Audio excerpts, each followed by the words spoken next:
Selamat siang. Assalamualaikum warahmatullahi wabarakatuh. Selamat bertemu kembali ya di kuliah pada siang hari ini tentang statistik.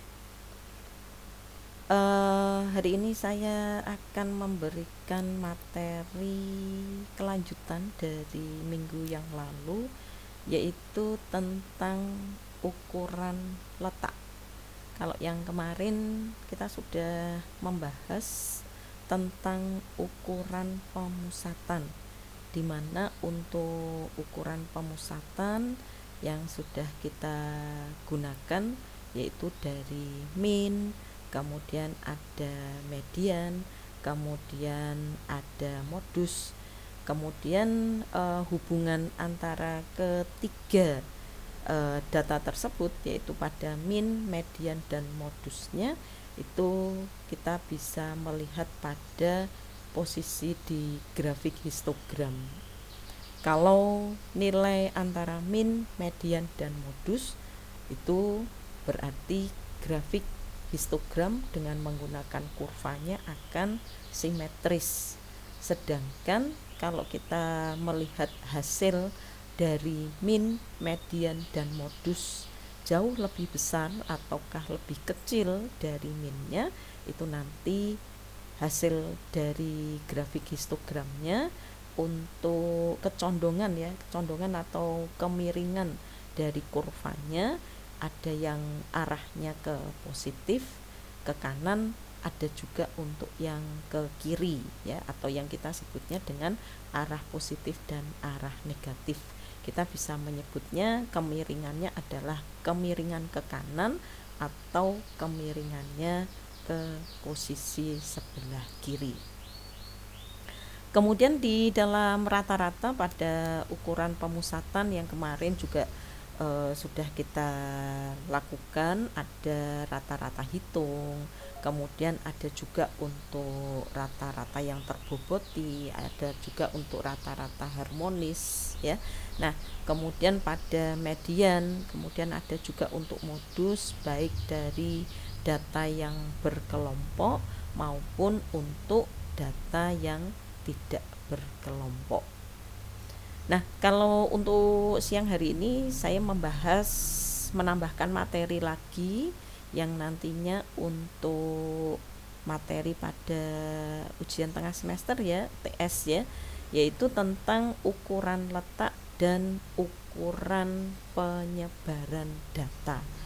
Ukuran letak itu yang seperti apa, kemudian ukuran penyebaran itu yang seperti apa ya. Kalau kita menggunakan pada softwarenya statistik di SPSS, itu juga ada pada analisis di dalam deskripsi statistiknya, ada 3 bagian, mulai dari ukuran pemusatan, ukuran letak, sama ukuran penyebaran ya. Jadi harus tahu seperti apa sih bentuk dari deskripsi untuk letak data, kemudian pusatnya data, ataupun dalam penyebaran datanya ya.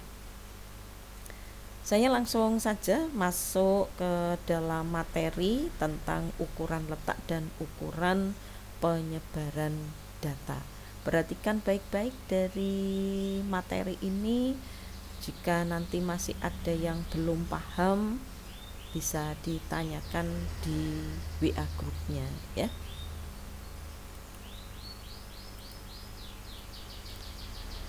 Tentang ukuran letak data.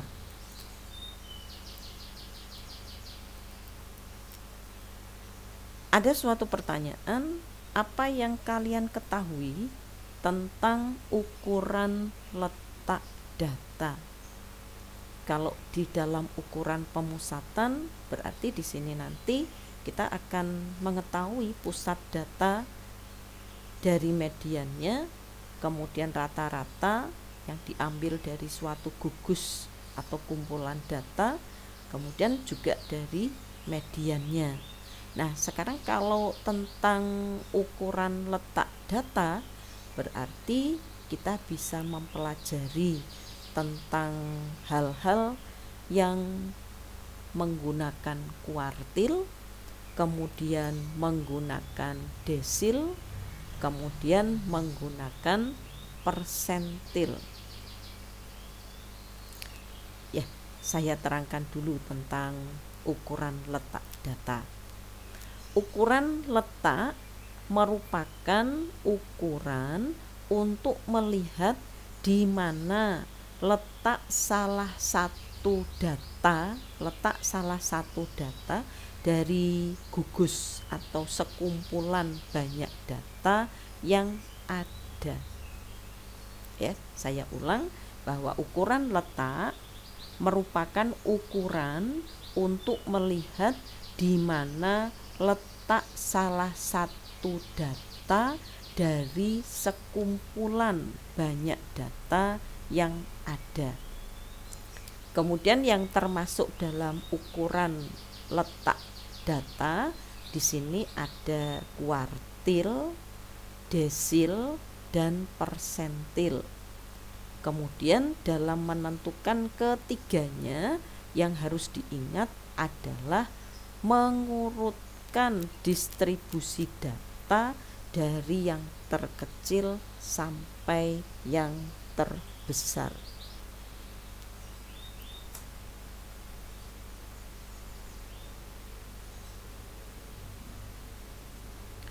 Kemudian apabila data yang kita hadapi itu adalah data nominal, tahu ya data nominal ya, data nominal itu contohnya seperti pemilihan warna, yang paling jelas gender. Kemudian ada juga untuk pemilihan dari arah mata angin, itu data-datanya adalah data nominal. Kemudian tidak mungkin dalam data nominal itu kita menggunakan rata-rata, tidak bisa. Rata-rata dari warna tidak ada. Rata-rata dari arah mata angin juga tidak ada. Ataupun kita menggunakan median, nilai tengah. Ya, kalau kita menggunakan nilai tengah dari jenis kelamin ya tidak ada.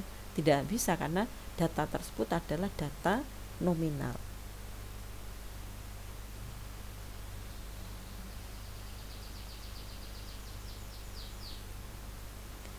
Kemudian apabila untuk data itu nominal, hanya modus yang dapat diterapkan. Contohnya, kalau misalnya kita menggunakan warna, siapa yang paling banyak memilih warna merah? Kesukaannya warna merah. Kita bisa ngitung ya, karena merah itu yang memilih ada 10 dibandingkan warna putih dan warna hitam. Nah, itu berarti kita bisa masuk ke dalam modusnya.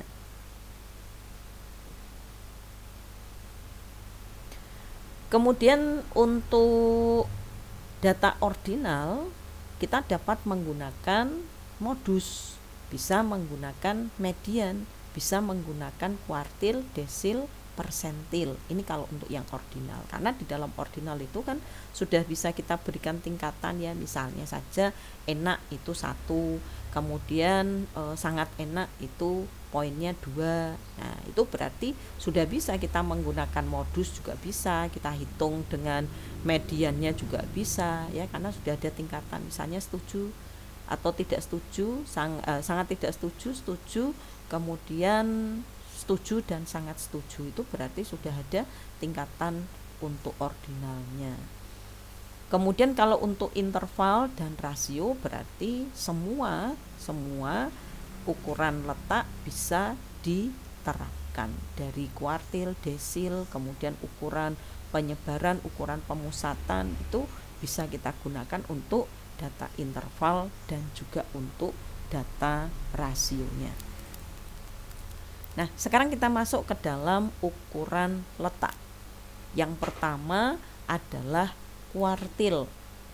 Kuartil ini nilai-nilai tertentu yang membagi serangkaian data atau suatu distribusi frekuensi menjadi 4 bagian yang sama. yaitu masing-masing 25%. Karena dalam bentuk ukuran letak kita menggunakannya 100. Kalau 100 itu kita bagi 4 berarti 25%. Nilai-nilai tertentu yang membagi serangkaian data atau suatu distribusi menjadi 4 bagian yang sama. Jadi kalau misalnya saja kita punya penggaris, kemudian kita bagi menjadi 4, 100 cm ya, kemudian penggarisnya itu 100 cm, berarti nanti pembagiannya adalah 25 cm, 50 cm, kemudian 75. Nah, nanti dari kumpulan gugus data tadi atau sekumpulan data yang kita miliki itu nanti akan berada di posisi yang mana, apakah masuk di dalam 25%-nya, 50%-nya, 75%-nya, ya, itu yang bisa kita gunakan dengan kuartil. Kemudian pembagiannya nanti kita menggunakan Q1, Q2 dan Q3. Ya, kenapa kok tidak Q4? Kalau Q4 kan berarti 100, posisinya tidak ada yang lebih dari 100. Jadi hanya Q1 itu dari 1 sampai 25, kemudian 50 sampai 75, kemudian yang ketiga 75 sampai 100. Maka pembagiannya di sini hanya pada posisi kuartil yang ketiga. Ya, ini kalau di gambarnya seperti ini. Ini untuk 1 sampai 25, 25 sampai 50, 50 sampai 75. Nah, nanti untuk penyebutan untuk posisi dari 100-nya berarti di sini kita menggunakan untuk data tersebut dalam persentasenya, ya. Jadi 25%, kemudian 50% dan 75%. Ya, jadi posisinya 75 sampai 100, 50 sampai 75 dan 25 sampai 50. Nilai dalam distribusi yang membatasi 25% frekuensi di bagian bawah distribusi. Itu kalau kita hitung ya 1/4 dari data. Kemudian kuartil yang kedua, ini nilai dalam distribusi yang membatasi 50% frekuensi di bagian atas dan 50% di bagian bawah. Jadi kalau yang 50 ini adalah posisinya nilai median, nilai tengah. Kemudian kuartil yang ketiga, nilai dalam distribusi yang membatasi 75% frekuensi di bagian bawahnya. Kegunaan kuartil yang berkaitan dengan kurva adalah untuk mengetahui keadaan kurva apakah simetris atau asimetris. Nah, untuk menentukan hal tersebut bisa kita lihat indikatornya. Jika Q3 dikurangi Q2 sama dengan Q2 dikurangi Q1, maka kurva itu nanti dalam kondisi yang normal. Jadi kalau untuk yang kita gunakan pada kuartil itu posisinya sama di dalam ukuran pemusatan.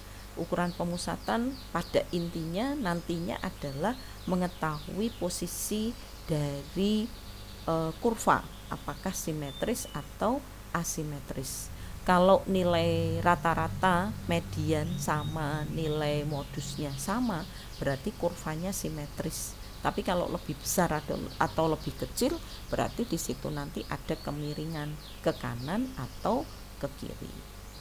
Kemudian kalau untuk Q3 dikurangi Q2 lebih besar dari Q2 dikurangi 1, maka kurva tersebut dalam keadaan miringnya ke kiri, ya, atau yang disebut dengan posisi yang positif. Kemudian jika Q3 dikurangi Q2 lebih kecil dari Q2 dikurangi Q1, maka di sini nanti arahnya atau keadaan kurvanya adalah miring ke kanan atau yang bisa disebut sebagai keadaan negatif.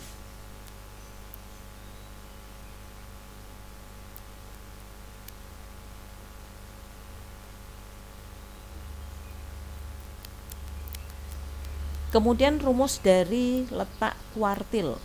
Untuk data yang tidak berkelompok, maka rumusnya adalah ini. Kuartil 1 berarti 1, kuartil 2 berarti 2, kuartil 3 berarti 3. Kalau kuartil 1 berarti 1 kurung buka N plus 1 dibagi 4. Kalau kuartil 2 berarti 2 N plus 1 dibagi 4. Begitu juga untuk kuartil yang ketiga. Sedangkan untuk data yang berkelompok itu adalah data yang dibuat dalam bentuk distribusi frekuensi. Rumusnya adalah 1N per 4 atau 2N per 4 untuk kuartil yang kedua dan 3N per 4 untuk kuartil yang ketiga. Dalam gambarnya itu seperti ini ya, karena ini posisi 0, kemudian yang tengah-tengah ini adalah 50%, kemudian untuk yang sebelah kiri ini adalah posisi dari 25% dan posisi sebelah kanan ini adalah yang 75%.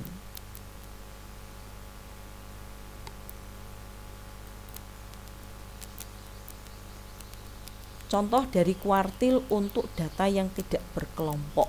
Kita lihat dulu, di sini ada 19 data. Kemudian kalau kuartil 1 berarti 1 dikalikan dengan 19 plus 1. 19 plus 1 berarti 20. 20 dikalikan 1 ada 20. 20 dibagi 4 ada 5. Maka kita tahu bahwa untuk kuartil yang pertama adalah data yang kelima, yaitu Bank Lipo untuk posisi di dalam harga sahamnya 370. Kemudian yang kedua, K2 ini adalah 2, 19 plus 1. 19 plus 1 berarti dari posisi 20 dikalikan 2. 20 kalikan 2 berarti hitungannya 40 dibagi 4. 10. Berarti kalau kita mencari untuk kuartil yang kedua adalah data yang ke-10, Mustika Ratu. Kemudian kuartil yang ketiga pun juga sama, berarti 20 kalikan 3, 20 kalikan 3 dan 60 dibagi 4, yaitu di posisi 15. Maka kalau kita lihat 25%, kalau kita ambil ya contoh, saya back lagi, ambil di dalam grafiknya di sini, bahwa untuk kuartil yang pertama itu ada di posisi 25%-nya, yaitu pada angka 370. Kemudian untuk yang kuartil kedua 10, berarti dia berada di tengah-tengah, itu adalah 550, dan yang 75%-nya itu adalah yang nilai harga sahamnya 575 pada data yang ke-15 ya. Itu yang bisa kita lakukan dengan menggunakan ke kuartil. Q3 dikurangi Q2. Q3 dikurangi Q2 berarti di sini nanti sama dengan Q2 dikurangi Q1. Maka kurva dalam keadaan simetris ya. Ini posisi yang bisa kita lakukan.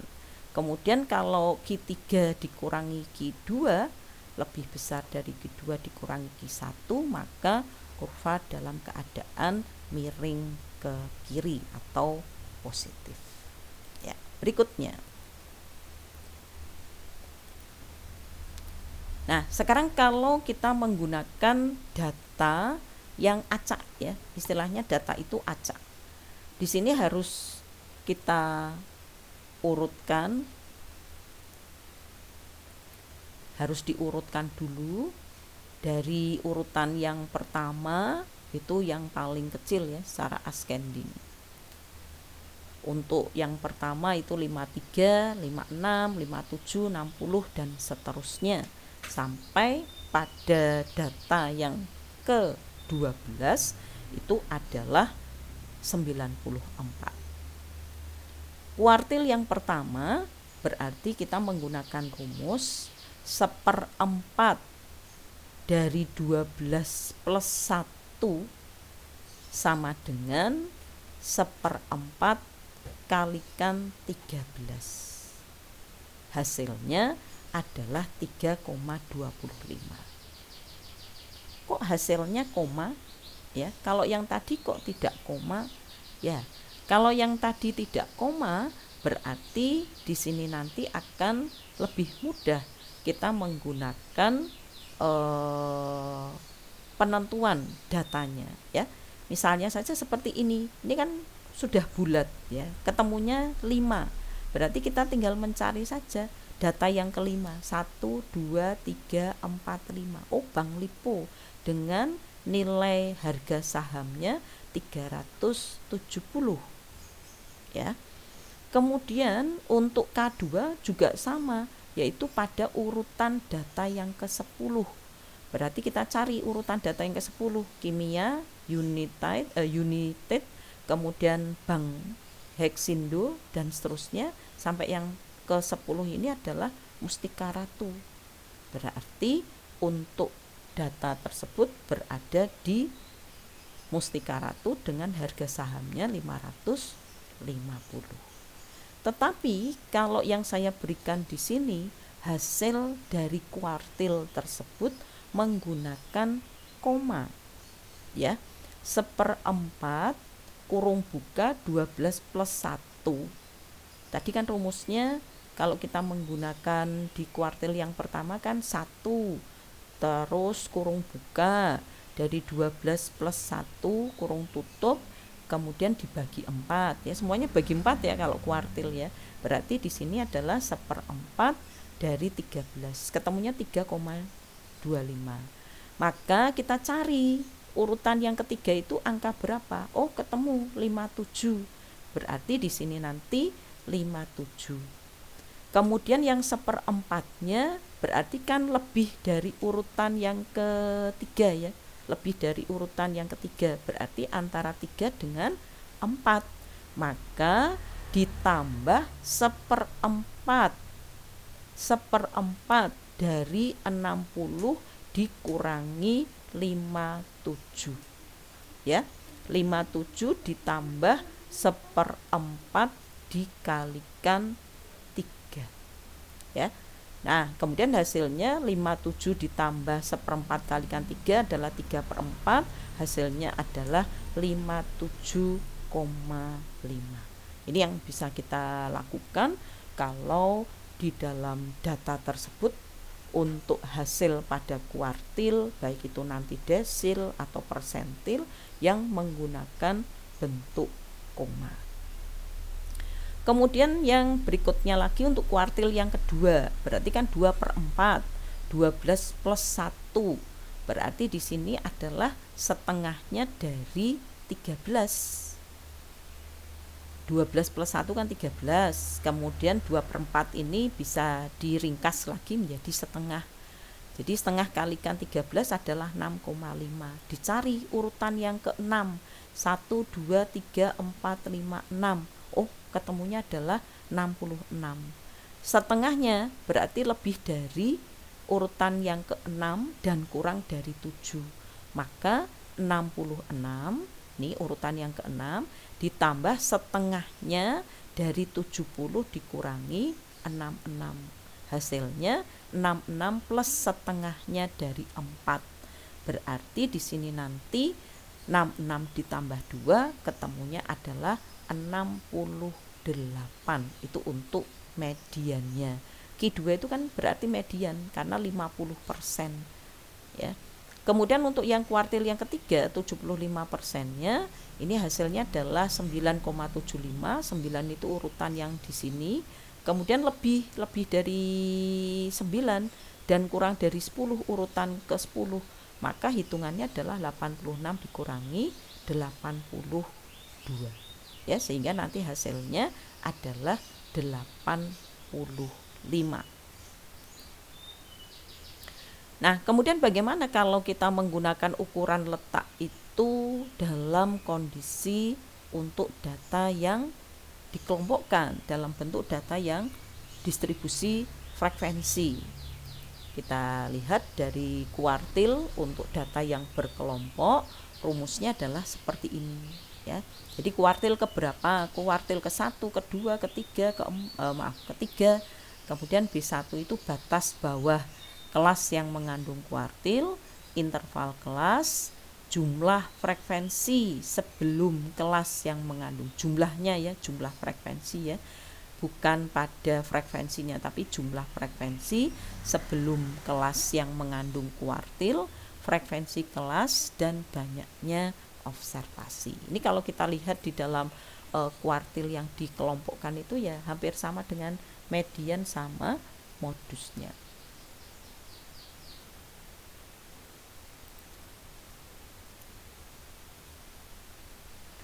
Ya. Contoh dari kuartil data yang berkelompok dari kelas interval di sini kita hitung ya, dari kelas interval yang ada, kemudian frekuensinya 1, 2, 5, 1 tambah 2, 3, 3 tambah 5, 8, 8 tambah 15 berarti 23, 23 tambah 20 berarti ada 43 dan seterusnya. Nah, kita hitung dari letak kuartil yang pertama, kedua, maupun yang ketiga. Caranya seperti ini. Letak dari kuartil yang pertama itu adalah seperempatnya dari 80, berarti 20. Kita cari dari 20-nya. Saya back lagi. 20 ya. Berarti di sini nanti 1 tambah 2, 3. 3 tambah 5, 8. 8 ditambah 15 itu ada 23. Maka 23 dengan frekuensi yang 15 ini termasuk di kuartil yang pertama. Kemudian untuk kuartil yang kedua pun juga sama. Kita menghitungnya dari datanya tadi 2/4 dari 80 ya. 2/4 dari 80 itu adalah 40, dan letak dari kuartil yang ketiga adalah 3/4 kali 80, yaitu hasilnya adalah 60. Sehingga nanti kalau kita hitung di sini dari kuartil yang pertama, dari kuartil 1 dengan nilai untuk posisi di dalam CFB-nya itu adalah pada posisi yang di sini sebelum jumlah frekuensi sebelum letak dari kuartilnya. Ini kan 8. Berarti di sini nanti kita menghitungnya 20 dikurangi 8. 60,5. 60,5 itu adalah posisi dari tepi ya, tepi batas bawah. Tepi batas bawah dari 61 itu adalah 60,5. Kemudian kalau kita lihat di dalam intervalnya adalah 10, 20 itu adalah seperempatnya dari 80, sehingga di sini adalah 20 dikurangi 8 dibagi 15. 15 itu adalah frekuensi yang mengandung kuartilnya. Tadi kan di posisi 15, sehingga hasilnya 68,5. Begitu juga untuk kuartil yang kedua juga sama. Ini adalah tepinya, ini adalah frekuensi interval, kemudian 40 itu adalah dari 2/4 kali 80 kuartil yang keduanya, terus 23 itu berarti dari jumlah frekuensi sebelum kelas yang mengandung kuartilnya. Kemudian yang kuartil ketiga pun juga sama ya. Ini yang bisa kita gunakan di dalam penggunaan pada kuartil. Kemudian yang berikutnya adalah desil. Desil sama persentil dengan kuartil, rumusnya sama, cara-caranya sama, hanya bedanya pada pembaginya. Kalau tadi kuartil dibagi 4, kalau desil berarti dibagi 10, kemudian kalau persentil berarti dibagi 100. Ya. Kalau desil berarti di sini kita bagi 10 ya, dibagi 10 berarti hitungannya untuk letaknya nanti juga sama, masih sama ya, 1 2 3 4 5 ya. Kalau kita menggunakan di dalam desilnya ya berarti dari posisi desil 1, 2, 3, 4, 5, 6, 7, 8, 9 saja. Kalau nanti untuk yang persentil berarti ya terakhirnya adalah 99 ya. Nah, kemudian dalam penggunaan desil ini berguna menggolongkan serangkaian data ke dalam 10 bagian yang sama besar. Kalau tadi kan kita bagi menjadi 4 sama besar. Kemudian menetapkan kriterianya. Misalnya saja dari D1 bagian yang pertama itu mahasiswa dengan nilai tingkat A. Bagian yang kedua mahasiswa dengan tingkat nilai A-. Bagian yang ketiga D3 berarti mahasiswa dengan tingkat B+, dan seterusnya sampai nanti pada bagian yang ke-10. Terus untuk desil dari data yang tidak berkelompok. Kalau untuk data yang tidak berkelompok gampang ya, istilahnya tidak usah menggunakan koma-koma seperti tadi. Jadi contoh yang kita gunakan ya 285, kemudian 405, kemudian 700.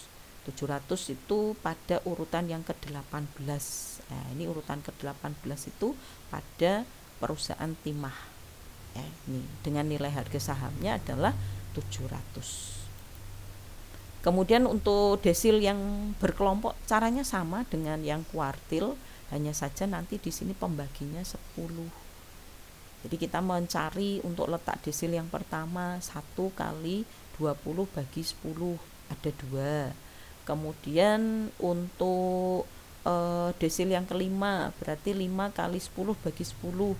Berarti di sini ketemunya adalah desil yang ke-10. Nanti lihat ke jumlahnya frekuensi ya, jumlahnya frekuensi. Jadi untuk desil yang kelima ini 10, posisinya adalah yang ini. Kenapa kok bukan 7 tambah 2? 7 tambah 2 itu kan berarti masih 9, tidak bisa. Bisanya lebih tapi jangan terlalu banyak ya posisinya kalau kita menggunakan, jangan sampai masuk ke desil yang berikutnya. Kemudian desil yang ke-9 ini adalah 18. Kalau 18 berarti posisinya kita cari dari 19 itu di nilai yang ke-9 ini ya. Jadi 2 tambah 5 7, 7 tambah 9 16, 16 tambah 3 19. Ini posisi dari desil yang ke-9 ya. Terus untuk yang berikutnya lagi dalam persentil ini juga sama, dimana untuk ukuran persentil itu kita hitung dari P1 sebesar 1%, P2 sampai 2% ya, hitungannya dibagi 100 ya. Kalau untuk rumus-rumusnya sama sih, dalam perhitungannya sama, tidak berbeda dengan penggunaan pada kuartil, kemudian desil maupun pada persentilnya. Nah, kemudian kegunaan persentil di sini menggolongkan serangkaian data ke dalam 100 bagian yang sama besar. Kemudian menetapkan kriteria tertentu pada setiap bagian sehingga akan mempermudah penyajian data baik dalam bentuk grafik, dalam bentuk tabel, dalam bentuk kita menggunakan poligon atau OGIF atau yang lain ya. Persentil juga bisa digunakan untuk menentukan persentase data berdasarkan bagian-bagian yang telah terbagi menjadi 100. Kemudian persentil ini dapat digunakan untuk menentukan ya, menentukan kedudukan seorang anak didik, yaitu pada persentil keberapakah anak didik itu nanti memperoleh kedudukan di tengah-tengah kelompoknya. Kemudian persentil ini juga dapat digunakan sebagai alat ukur untuk menentukan atau menetapkan nilai batas lulus pada tes atau seleksi.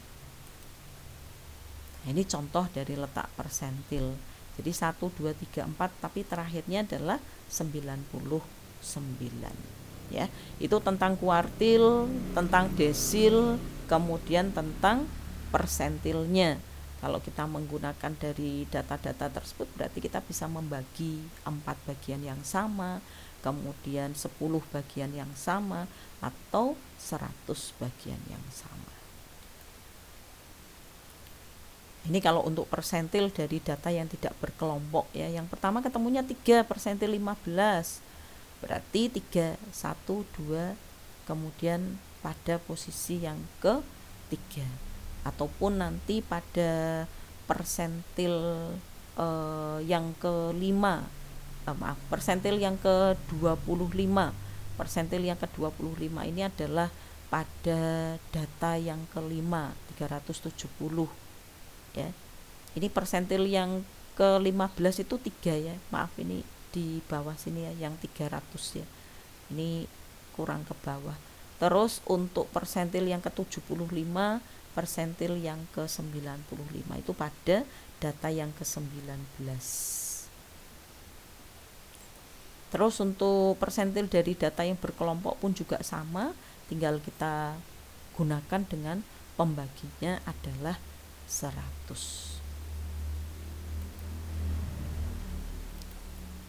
Nah, kemudian untuk ukuran penyebaran. Kalau untuk ukuran penyebaran berarti di sini nanti suatu ukuran baik parameter ataupun dalam bentuk statistik, sampel dalam bentuk populasi, mengetahui seberapa besar penyimpangan datanya ya, namanya aja sebaran. Penyimpangan data dengan nilai rata-rata hitung. Kemudian ukuran penyebaran ini membantu mengetahui sejauh mana suatu nilai menyebar dari nilai tengahnya. Jadi penyebarannya itu dari nilai tengahnya itu sampai kemana posisinya ya, dari posisi yang di mediannya semakin kecil atau berbeda semakin besar ya. Terus kalau kita menggunakan bentuk dalam ukuran penyebaran, rata-rata yang sama dengan penyebaran yang berbeda.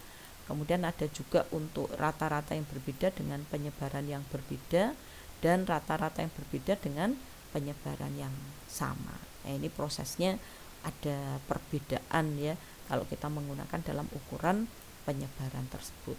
Kemudian dalam ukuran penyebaran ada jangkauan atau ring, di mana untuk jangkauan atau ring ini jarak atau kisaran nilai ukuran yang paling sederhana dalam kita menggunakan untuk ukuran penyebaran, karena rumusnya ya gampang, yaitu dari yang besar dikurangi yang kecil, data yang terbesar dikurangi data yang terkecil, itu nanti ketemunya adalah ring. Terus untuk data yang berkelompok berarti nanti harus ada perhitungan pada nilai titik nilai titik tengah dari kelas pertama dan nilai titik tengah pada kelas yang terakhir. Ya, kalau tadi hitungannya dari nilai yang tertinggi dikurangi yang terendah, tapi kalau untuk data yang berkelompok berarti kita menghitungnya dari titik tengah kelas yang pertama dengan nilai titik tengah kelas yang terakhir ya. Terus ada beberapa contoh yang nantinya bisa Anda gunakan dari penggunaan ke rata-rata penyebarannya. Ya, ada deviasi kuartil, di mana untuk deviasi kuartil ini Q3 dikurangi Q1. Q3 itu kuartil yang ketiga dikurangi dengan kuartil yang pertama dibagi 2 ya. Terus ada contoh soal ya, nanti bisa dilakukan untuk perhitungan ya. Deviasi rata-rata, ada juga untuk penggunaan ke deviasi absolut, kemudian untuk variannya ya. Ya, ini tentang penggunaan pada ukuran penyebaran, kemudian ada juga untuk ukuran pemusatan ya, dan juga di ukuran letak yang sudah saya berikan pada materi statistik untuk bahan di UTS ya. Nanti saya share untuk materi bisa dipelajari. Saya akhiri dulu untuk kuliah pada siang hari ini. Wassalamualaikum warahmatullahi wabarakatuh. Selamat siang.